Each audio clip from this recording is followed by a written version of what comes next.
पे तो नहीं नहीं, ईमानदारी वो हवा पानी वाला बात मत कीजिएगा, ठीक है। ईमानदारी, हम बहुत बड़ा देशभक्त हैं, ये वो देश, हम जो पूछ रहे हैं वो बताइए। राइट तरीके से आप मेरे से सवाल पूछ रहे हैं, वही सवाल जो है शिक्षा मंत्री से पूछा कीजिए।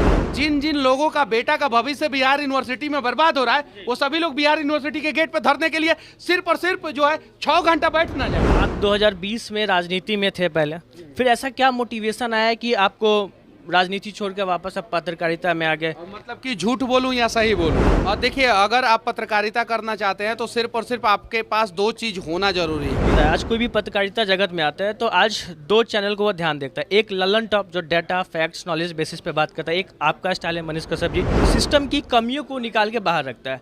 तो आप इसको कैसे बैलेंस करते हैं? सबसे पहले मैं आपसे ये जानना चाहता हूँ कि कई इंस्टीट्यूशन में मैंने आपके वीडियोस देखे, आप जाते हैं वहाँ भी रोज़गार को लेकर कई मुद्दा उठाते हैं सरकारों के द्वारा, सरकार के खिलाफ या सरकार के अगेंस्ट में कि आप रोज़गार सृजन करें।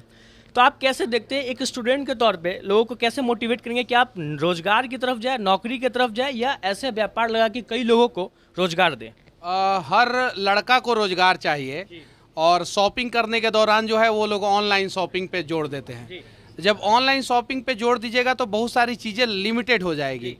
तो कहीं नहीं तो कहीं जो है इस प्रकार का अगर कोई मॉल खुल रहा है, पूरा इलेक्ट्रॉनिक्स मार्केट खुल रहा है, आपके शहर में खुल रहा है, और ऑनलाइन से सस्ता रेट पे अगर सारा चीज़ आपको अगर वहाँ पे अवेलेबल है, तो आप जो है ऐसे ऐसे जगहों से परचेज कर सकते हैं। जब आपको ऑनलाइन से महंगा मिलेगा तब मत कीजिए, वो सही है कि नहीं है। लेकिन ऑनलाइन से सस्ता आपको सही चीज़ जो है सही जगह पे सही तरीके से मिल जा रहा है, तो आपको परचेज करना चाहिए। और तब जाके जो है ना, जैसे यहाँ पे बहुत सारे लोगों को रोजगार मिला हुआ है, मिला है कि नहीं मिला है? तो और जैसे बहुत बड़ी बड़ी कंपनियां, ऑनलाइन कंपनियां जो होती है, एक जगह पे जो है गोडाउन बना लेता है, बहुत बड़ा गोडाउन बना लेता है, और वहाँ पे जो है लिमिटेड अमाउंट में लोगों को रोजगार मिलता है, ज़्यादा लोगों को रोजगार नहीं मिल पाता है। लेकिन ऐसे ऐसे जगह पे बहुत सारे लोगों को रोजगार मिलता है। अगर मान लीजिए हाजीपुर में ऐसा 20-25 शोरूम हो, तो बहुत सारे लोगों को रोजगार मिलेगा ना। तो लोकल फॉर वोकल बनना पड़ेगा हम लोगों को। अगर लोकल फॉर वोकल हम लोग नहीं बनेंगे तो कहीं नहीं तो कहीं बर्बादी का कारण हम ही लोग बनेंगे। 2-4 सवाल मैंने आपके बारे में स्टडी किया था, तो मैंने देखा कि आप 2018 में, जैसे कि यूट्यूब पे दिखता है कि सच तक न्यूज आया, 2020 में आप विधानसभा चुनाव लड़े थे। तो ये मोटिवेशन कहाँ है कि पत्रकारिता करते करते आप राजनीति की तरफ आ गए? हमारा सच तक न्यूज चालू ही हुआ है 2021 में। हमारा, जब आप ईमेल आईडी बनाते हैं और ईमेल आईडी बना के यूट्यूब पे जैसे लॉगिन करते हैं, वैसे आपका चैनल दिखाना शुरू कर देता है यूट्यूब। आप जाके देख लीजिएगा, आपका 2012 का दिखाएगा और पहला वीडियो आप डाले रहेंगे 2020 में। तो वैसे ईमेल आईडी 2018 में बना था, वो ईमेल आईडी का डेट दिखाता है 2018। अर्थात आप 2020 में आप पहले राजनीति में थे। हमारा जो है चैनल जो है 2021 में चालू हुआ, और 2021 से अभी 2022 है लगभग। आप 2020 में राजनीति में थे पहले, फिर ऐसा क्या मोटिवेशन आया कि आपको राजनीति छोड़ के वापस अब पत्रकारिता में आ गए? मतलब कि झूठ बोलूं या सही बोलूं? सही बोलिए। हमें सोशल वर्क करना था, समाज सेवा करना था। पॉलिटिक्स में मैं चुनाव लड़ा था, मैं बुरी तरीके से हार गया था, और उसके बाद से यहाँ पे आया। ये चीज़ है, मैं निर्दलीय प्रत्याशी था वहाँ पे, और निर्दलीय प्रत्याशी होने के बावजूद भी मैं तीसरे नंबर पे था वहाँ पे, ठीक है। और निर्दलीय में सबसे ज़्यादा वोट लाने वाला मैं प्रत्याशी था वहाँ पे।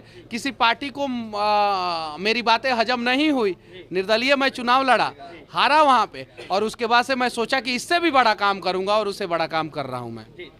एक सवाल और कि आज कोई भी डिजिटल मीडिया में आता है, आज कोई भी पत्रकारिता जगत में आता है, तो आज 2 चैनल को वो ध्यान देखता है। एक ललन टॉप जो डाटा फैक्ट्स नॉलेज बेसिस पे बात करता है, एक आपका स्टाइल है मनीष कश्यप जी, सिस्टम की कमियों को निकाल के बाहर रखता है। तो आप इसको कैसे बैलेंस करते हैं, एक या फिर जो नया आ रहा है, ठीक है, उसके लिए आप क्या संदेश देना चाह रहे हैं? और देखिए, अगर आप पत्रकारिता करना चाहते हैं तो सिर्फ और सिर्फ आपके पास 2 चीज़ होना जरूरी है, और जो 2 चीज़ बड़ी मुश्किल से मिलता है, एक नॉलेज और एक जिगर। एक जिगर में जिगर होना चाहिए, तभी आप पत्रकारिता कर सकते हैं। और जिगर होने के बावजूद नॉलेज नहीं हो तो भी पत्रकारिता नहीं कर सकते। तो दोनों चीज़ होना चाहिए। अगर 2 चीज़ है तो आप पत्रकारिता कीजिए, 2 चीज़ नहीं है तो आप पत्रकारिता मत कीजिए।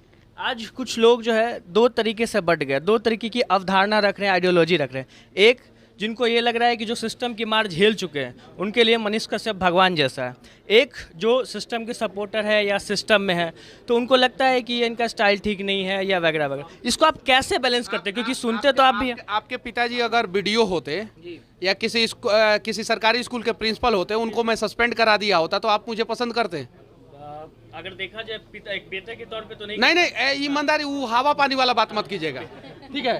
क्या ईमानदारी, हम बहुत बड़ा देशभक्त हैं, ये वो देश, हम जो पूछ रहे हैं वो बताइए, करते हैं। हमने बहुत सारे लोगों को सस्पेंड कराया है, ठीक है? बहुत सारा अधिकारी लोग इस बात से डरते हैं, उन लोगों को बोल दिया जाता है कि मनीष कश्यप को हम बुला के ला रहे हैं, तो ऐसे ही वो मतलब मेरे बारे में उसके अंदर निगेटिव परसेप्शन चला गया। तो वैसे लोग मेरे से नफरत करते हैं, मेरे से जलते हैं, लेकिन जो सिस्टम से पीड़ित लोग हैं वो लोग मुझे प्यार करते हैं। एक सवाल और, बिहार यूनिवर्सिटी में आपने वीडियोस बनाया, आज सही मायने में जाके देखिए तो बिहार यूनिवर्सिटी की हालत बहुत ख़राब है। आप वहाँ जाएंगे, मैं खुद भी गया हूँ, मैं सोचा था एक बार, आप ऑफिस के बाहर निकलेंगे गुटखा थूका हुआ इस तरीके से। सोचिए जो शिक्षक जो शिक्षा देने का काम करता है, टाइट तरीके से आप मेरे से सवाल पूछ रहे हैं, वही सवाल जो है शिक्षा मंत्री से पूछा कीजिए। मैं भागलपुर यूनिवर्सिटी के खिलाफ भी वीडियो बनाया, वहाँ पे VC चेंज हो गए, रजिस्ट्रार चेंज हो गए, भागलपुर यूनिवर्सिटी की व्यवस्था चेंज हुई, लेकिन 100% नहीं चेंज हुआ, सिर्फ 1% चेंज हुआ। अभी बिहार यूनिवर्सिटी क्यों नहीं चेंज हुआ? अभी 99% व्यवस्थाएं बाकी है। बिहार यूनिवर्सिटी में हनुमान प्रसाद जो है पांडे, जो है हनुमान प्रसाद पांडे जो है VC हैं बिहार यूनिवर्सिटी के, उनके ऊपर जांच बैठा हुआ है, पता है आपको? जाके पता कीजिए, बिहार यूनिवर्सिटी के VC के ऊपर जांच बैठा हुआ है, ठीक है? वो अच्छे से काम नहीं कर रहे हैं, लेकिन 100% मैं नहीं ना बदल सकता। मान लीजिए कि मैंने आज जो है किसी सड़क के खिलाफ वीडियो बनाया और वो सड़क में सुधार नहीं हुआ, तो उसके लिए मैं दोषी थोड़ी हूँ, मैं तो प्रयास कर रहा हूँ। सुधार हो गया तो चलिए ठीक है, नहीं सुधार हुआ तो दोषी तो मैं नहीं ना हूँ, तो उसके लिए प्रयास करना होगा। बिहार यूनिवर्सिटी के VC के ऊपर अगर मैंने सवाल किया तो बिहार के जितने डिजिटल मीडिया के पत्रकार हैं उनमें से सिर्फ 10% लोग लगातार सवाल करेंगे, तो मैं दावे के साथ कह सकता हूँ बिहार यूनिवर्सिटी में बदलाव होगा। पहला चीज। दूसरा चीज, जिस दिन VC से मैंने सवाल किया था बिहार यूनिवर्सिटी के, उसके 2 दिन बाद शिक्षा मंत्री का स्टेटमेंट आया था। शिक्षा मंत्री का, विजय चौधरी उस समय शिक्षा मंत्री थे, जाके पेपर पढ़िए। 2 दिन बाद शिक्षा मंत्री ने कहा था हम सेशन टाइमली करेंगे, यानी हमने जहां तक पहुंचाने का प्रयास किया वहां तक पहुंच गया। अब सिर्फ और सिर्फ पत्रकार को सुधारने की जरूरत नहीं है, पब्लिक भी अपनी चीजों को खोजे। जिन जिन लोगों का बेटा का भविष्य बिहार यूनिवर्सिटी में बर्बाद हो रहा है, वो सभी लोग बिहार यूनिवर्सिटी के गेट पे धरने के लिए सिर्फ और सिर्फ जो है 6 घंटा बैठ ना जाए, समस्या का समाधान हो जाएगा। लेकिन नहीं बैठेंगे, जिस दिन बैठ जाएंगे उस दिन हो जाएगा। बहुत बहुत धन्यवाद।